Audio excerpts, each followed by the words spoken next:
Agartala Vidyasagar bridge সংলগ্ন এলাকার ড্রেনগুলি সংস্কার এবং বন্যার সময় এলাকার সাধারণ মানুষকে জলপ্লাবন থেকে মুক্তি দেওয়ার উদ্যোগ নিল আগরতলা পৌর নিগম।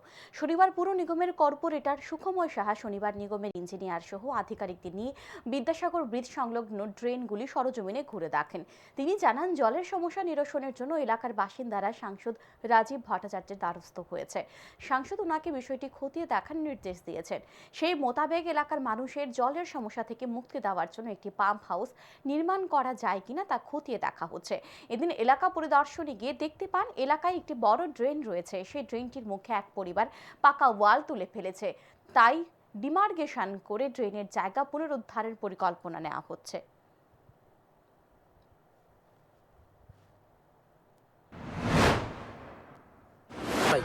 তো আমরা এখানে মাননীয় কাউন্সিলর সাহেব আমরা এটা ডিমার্কেশন চাইবেন, আমাদের কমিশনার মেয়র বা আমরা যারা আছি প্রথম আমরা এটা একটা ডিমার্কেশন করানোর একটা চেষ্টা আমরা করতেছি এবং এটা প্রথম করাবো। তারপর আমরা সুইচ গেট বা একটা পাম্প হাউস করার একটা প্ল্যান আমরা চলছে, যাতে করে এটা প্রথম খালি করে তারপর আমরা এটা করুন, কারণ এটা যদি না করে জলের যে সমস্যাটা এই সমস্যাটার সমাধান হতে পারে।